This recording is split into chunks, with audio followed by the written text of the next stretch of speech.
Upon my command, sound off with the loud and thunderous Chrisman Raiders and enjoy the rest of your day. Company, attention! Chrisman Raiders! The Reserve Officer Training Corps, ROTC, is a college program offered at more than 1,700 colleges and universities across the United States, preparing young adults to become officers in the United States military. Army and Air Force cadets and the midshipmen from the Navy and Marines commit to serve in the military after graduation, with each service having its own take on ROTC. Army ROTC is one of the most demanding and successful leadership programs in the country. The training a student receives in Army ROTC provides leadership development, military skills, and career training. Courses take place both in the classroom and in the field. Here at the University of Idaho, our battalion is named after our first professor of military science, General Edward Chrisman. In doing so, we honor his long career, commitment to the university and the United States by upholding his mission to develop cadets and mentoring future Army leaders. In his place, the Chrisman Battalion is now under the program's 39th Professor of Military Science, Lieutenant Colonel Thomas R. Warren. Can you tell me a little bit about who you are? All right, so I am Lieutenant Colonel Ross Warren. I've been in the Army a little over 19 years now. Did 2 years here in the Chrisman Battalion, my junior and senior year, and then earned my commission as an active duty Army officer in field artillery, and then I continued on and in my career. And then what brought me back here was really a passion for leadership development. The program here gave me a great opportunity. It taught me a lot about myself, taught me a lot about how to be a leader, and has opened that doorway to a fantastic career.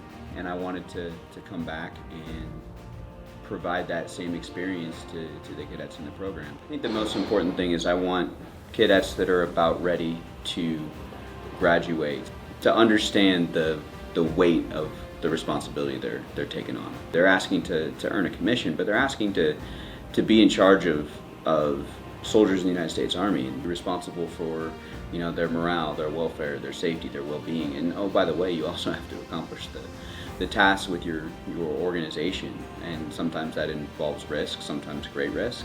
That commission is such a huge responsibility, and it's such a huge, frankly, honor that it can be tough to live up to. And I want cadets that are about to commission to understand that and be respectful and humble in what that requires.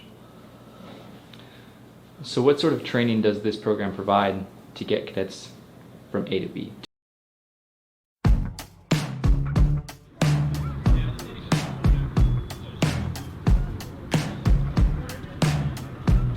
Every Monday, Wednesday, and Friday at 06, cadets start their day building lifestyle habits for the Army by conducting physical training.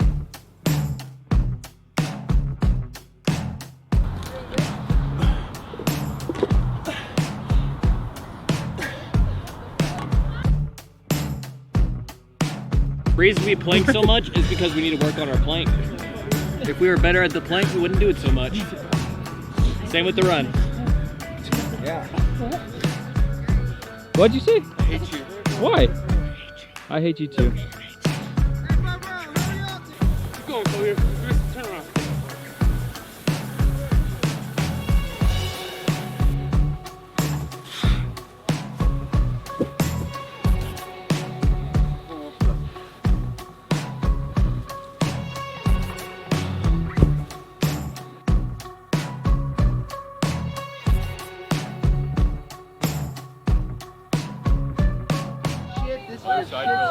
If I see one of you drop first, I'm killing you. Just letting you know. They drop first. We're going, and you are planking as long as you can. Yeah. How do you know if you're going to like it? I haven't gotten my feet chopped off. I don't imagine I'm going to like that.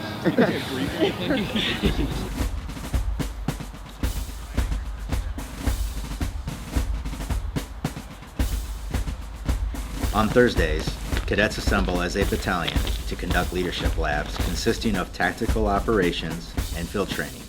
Among the numerous training events, they develop their land navigation skills and are given opportunities to refine their leadership ability by applying the 8 troop leading procedures under tactical conditions.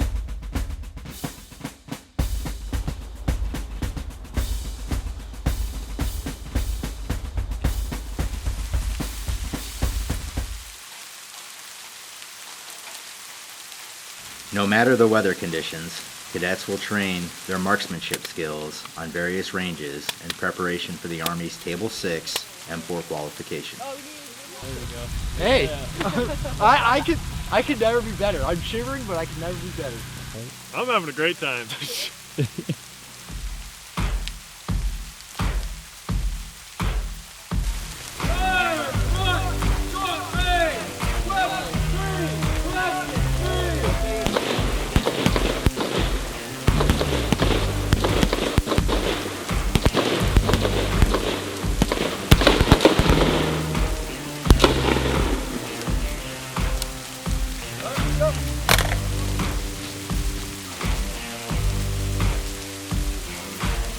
You want to get closer to the center, but what really matters is groups. Like if somebody had a group like out here, but it was a tight group, that means that you're sighted in. So. I might go down 1. I think every time I...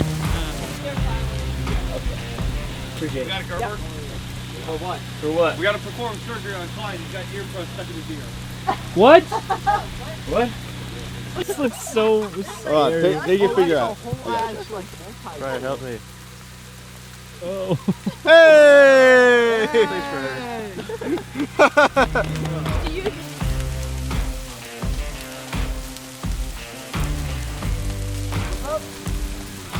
That's horrible. Can you... Marshall, fire 2 rounds. 1 round per target.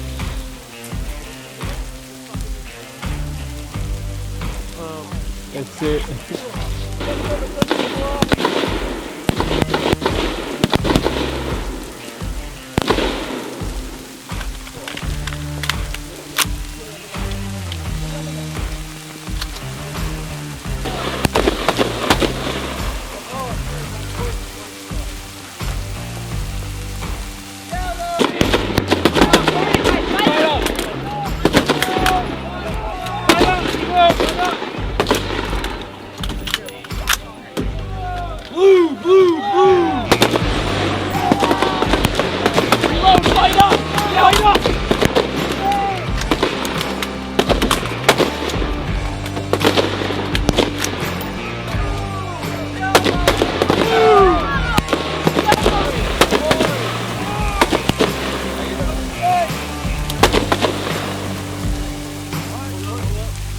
Okay, good. And to shoot it, and then you like shoot, and it goes down. You're like, was it delayed on going 30 feet? I don't want that. I don't want that on there. 12 o'clock! 100 meters! 12 o'clock! Go! Go! Let's move! Go! Go! Let's go! Once a semester, cadets spend 3 days in the field for the program's culminating field training exercise. Cadets will combine all the skills they learn on campus in simulated tactical missions. Last man, let's go! Let's go! Go, go, go. You gotta catch up. What just happened? Okay, well, we had a nice little idea first thing in the morning. We just went 100 meters at 12 o'clock. Okay. Why did that happen? Because we didn't get out of the patrol base fast enough, and they locked onto our location. Gotcha. What's happening now? We are at a temporary halt while we collect ourselves and keep proceeding to our objective. Pick up. Okay.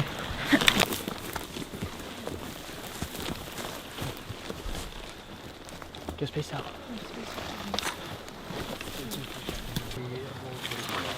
Who are you? I'm Cadet Schreiner. I am an MS2. Casey Van Patten. I'm 19 years old and I'm studying agricultural economics at University of Idaho. I'm Cadet Monroe. I'm Cadet O'Connor. You're talking to Cadet Longy. My name is Maxwell Wooster. I'm a cadet with the University of Idaho Army ROTC. I'm Cadet Bonds. Currently, I am Bravo team leader for 2nd Squad. Blake Galt, this is, what's your first name? Tyler Parker. My canteen leaked on me, and now I'm soaked. Really? Yeah. Cool. What are you looking forward to most this FTX? I'm really looking forward to showing off my capabilities when it comes to performing the missions and tactical tasks, as well as seeing what I can learn from my peers and how they can help develop my own leadership style. I actually really like the squad lanes. Mm-hmm. Those are really cool. It's a lot easier to understand what's going on when it's on like a smaller level without it being a whole platoon-wide operation, because you get a better feel for what each person is doing and why that's important to the mission. Okay. Well, I can tell you it's not the mornings. I will say ambushes are probably my favorite. FTX. FTX? Okay. I do love FTX. So basically what we're doing right now. Well, yeah, exactly what we're doing. Love it. The weather's super nice today. We get to shoot guns and have a good time. Ooh, makes a good leader. Oh God, these are some tough questions. There's a lot of things that make a good leader. Okay. What makes a good leader? I'd say the ability to make a good decision and stick with it. And I guess also inspiring your people under you. Not like, inspiring them, but like building confidence with them. Not just someone that can motivate someone and make them the best they can be, but also the fact that they can be the calm during like the chaos and all this stuff. One is if you can even make a decision. There's some times where there's a lot of different decisions that you can make and you don't know which one's the right one. If you just make a decision and stick with it, that's a good leader. Your first job is to serve the people you're leading, and so you have to be able to do what's best for everybody. One thing's humility, but another thing is teaching and explaining to the person that is lowest on the totem pole. I think somebody who is humble and knows how to serve, and is not so focused on necessarily telling people what to do. There's goals, there's priorities, there's the mission, but ultimately, if you can focus on supporting your subordinate leaders to carry out the mission, I think that's going to serve you better than you just trying to boss everyone around, tell everyone what to do. I think there's a lot of answers to that question. A lot of people join ROTC and they expect to be perfect. They expect they expect to be good at everything. That's not the case. That's not leader development. If everybody was good at things when they arrived, then there wouldn't need to be ROTC. You would just simply meet the qualifications and become an officer. So new cadets in the program, I want them to understand that they are going to be challenged, that I am going to find the things that they're not good at, and we're going to focus on those. And sometimes that's going to mean failing, but not failing in a bad way.